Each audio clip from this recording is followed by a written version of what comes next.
भारत की आज़ादी की लड़ाई का एक ऐसा गीत जिसने हर भारतीय के दिल में देशभक्ति की लौ जलाई, पूरे देश को एक करने का काम किया। वंदे मातरम। आज पूरा देश वंदे मातरम की 150वीं वर्षगांठ मना रहा है, लेकिन साथ में ये सवाल भी है कि ऐसी क्या वजह है, कि ऐसा क्या हुआ कि संसद में वंदे मातरम पर बहस करानी पड़ रही है। और बहस भी ऐसी कि बहस की शुरुआत में ही प्रधानमंत्री नरेंद्र मोदी ने कांग्रेस को एमएमसी बोल दिया, यानी कि माओइस्ट मुस्लिम कांग्रेस। नमस्कार, मैं हूं यतेंद्र शर्मा और कड़क की बदकही में मैं आपको वो कारण बताऊंगा कि आखिरकार क्यों वंदे मातरम की 150वीं वर्षगांठ पर संसद में बहस की जरूरत पड़ी और आखिरकार क्यों एमएमसी कहना पड़ा कांग्रेस को प्रधानमंत्री नरेंद्र मोदी द्वारा। लेकिन उससे पहले मैं एक दिलचस्प वाक्य आपको सुनाता हूं। जब प्रधानमंत्री नरेंद्र मोदी संसद में बहस कर रहे थे और जब उन्होंने बंकिम चंद्र चट्टोपाध्याय जी का नाम लिया बंकिम दा कहकर, क्योंकि बंकिम दा ने ही जो वंदे मातरम गीत है यानी कि उसकी रचना की थी। जब उनके बारे में बताना शुरू किया, वंदे मातरम के इतिहास के बारे में बताना शुरू किया, तो उन्होंने बंकिम चंद्र चट्टोपाध्याय को बंकिम दा कहकर संबोधित किया, जिस पर टीएमसी के सांसदों ने टोका टोकी शुरू कर दी। क्योंकि उनका भी अगर उनकी भी टोका टोकी देखें तो अपने जो बंकिम चटर्जी हैं उनके प्रति उनकी आस्था भी इस वजह से, क्योंकि पश्चिम बंगाल में दा का मतलब होता है दादा, यानी कि बड़ा भाई, और बड़ा भाई यानी कि जो आपके बराबर का दोस्त या रिश्ते में भाई लगता है, इस तरह के लोगों को, या उम्र में थोड़ा बड़ा हो उस तरह के लोगों को बोला जाता है।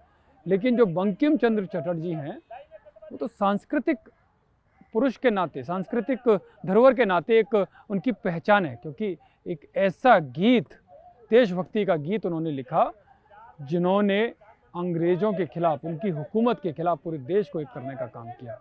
तो ऐसे में अगर उनको बंकिम दा बोला गया प्रधानमंत्री नरेंद्र मोदी के द्वारा, तो टीएमसी के सांसदों ने टोका टोकी की और इस बात को प्रधानमंत्री नरेंद्र मोदी ने भी बखूबी समझा और उन्होंने भी हंसते हुए कहा कि बंकिम बाबू, जो सौगत राय ने उनको सुझाव दिया, उन्होंने तुरंत बंकिम बाबू ही कहना शुरू कर दिया। पूरे भाषण में उन्होंने फिर बंकिम दा नहीं बोला और बंकिम बाबू कहकर ही संबोधित किया।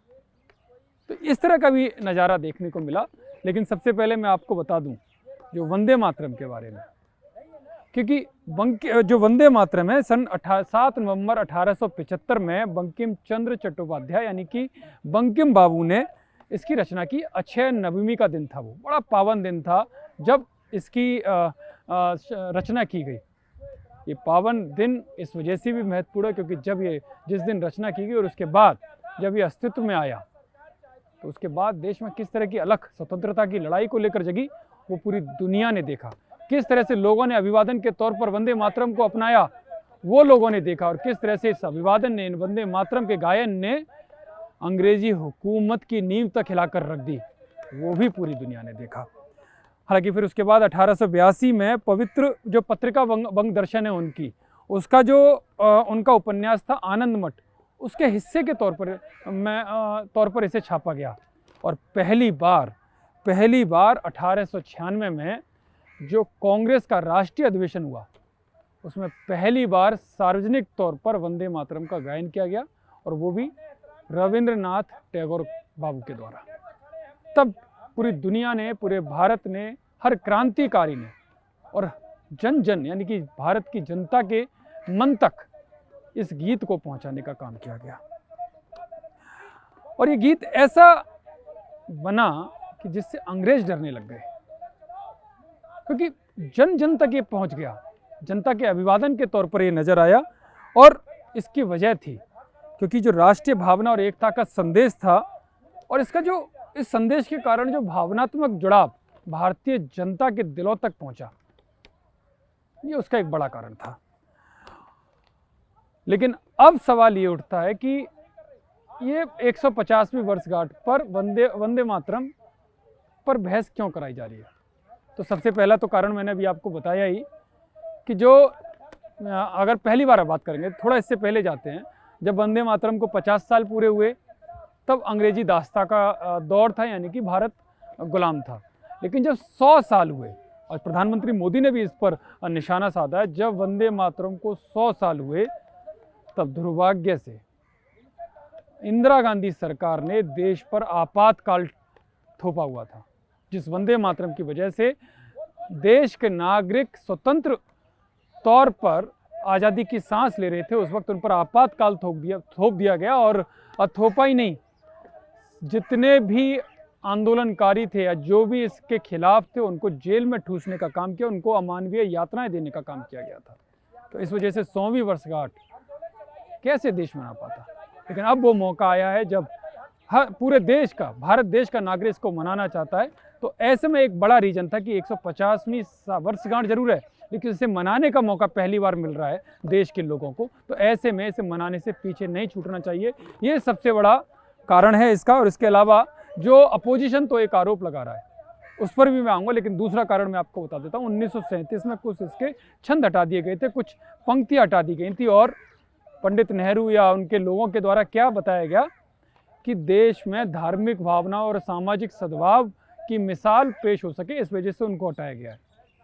लेकिन इसी पर सबसे बड़ा सवाल उठता है कि मुस्लिम तुष्टीकरण का जो आरोप आज भी लग रहा है कांग्रेस पर, वो उसी समय से शुरू हो गया कि धार्मिक भावनाओं यानी मुस्लिम समाज की धार्मिक भावनाओं को ध्यान में रखते हुए उन्हें खुश करने के लिए उन पंक्तियों को हटाया गया, उन पंक्तियों को जिन्होंने देश को एक करने का काम किया, जिसने देश को अंग्रेजी हुकूमत के खिलाफ खड़े करने का काम किया। इसके अलावा ये तुष्टीकरण की राजनीति तो है ही है, और ये नारा उस वक्त बंगाल विभाजन के बाद सबसे बड़े आंदोलनों का केंद्र भी बन गया। तो ऐसे में उसको फिर से याद करने का एक बड़ा मौका है।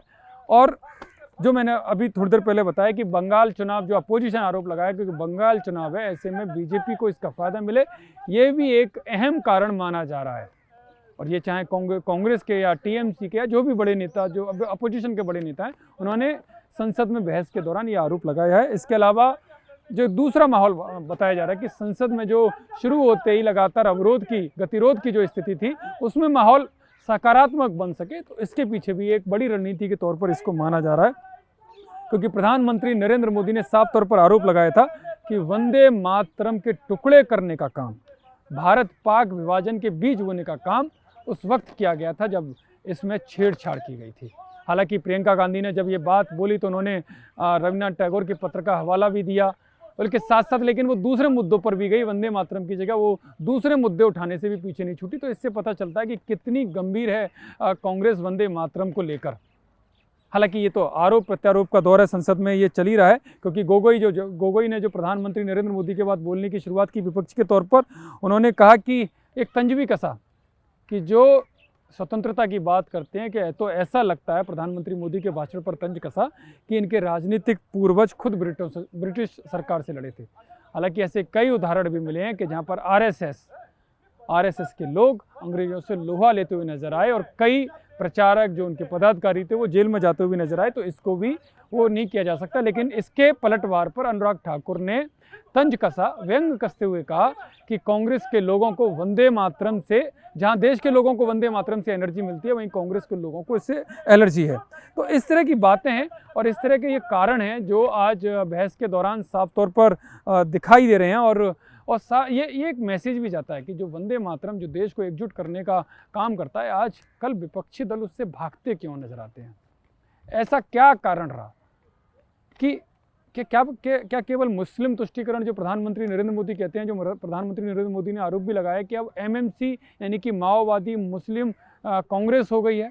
तो ऐसे कई उदाहरण हैं कि जो केवल मुस्लिम तुष्टीकरण की राजनीति के पीछे ऐसे कई फैसले लिए गए कि जिनसे बहुसंख्यक जो समाज है उसको भी कई बार निराशा का सामना करना पड़ा। और वंदे मातरम को लेकर तो जो किया गया वो पूरे इतिहास के सामने, पूरे देश के सामने है, क्योंकि एकता, देशभक्ति और आत्मविश्वास की जो आवाज़ है उसको दबाने का काम किया गया।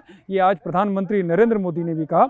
और इसके साथ साथ ये भी सवाल उठा जो अभी मैंने कहा कि उस समझौते ने गीत की आत्मा को ही कमज़ोर कर दिया। तो ये क्यों हुआ? केवल और केवल मुस्लिम तुष्टीकरण की वजह से। और यही कारण था कि प्रधानमंत्री ने साफ तौर पर कहा कि ये एमएमसी बन गई है। तो ये सबसे बड़ा रीज़न जो कांग्रेस आज भी समझने को तैयार नहीं है कि एमएमसी यानी कि जो माओवादी मुस्लिम तुष्टीकरण है वो उनके हर फैसले में साफ तौर पर दिखाई देती है।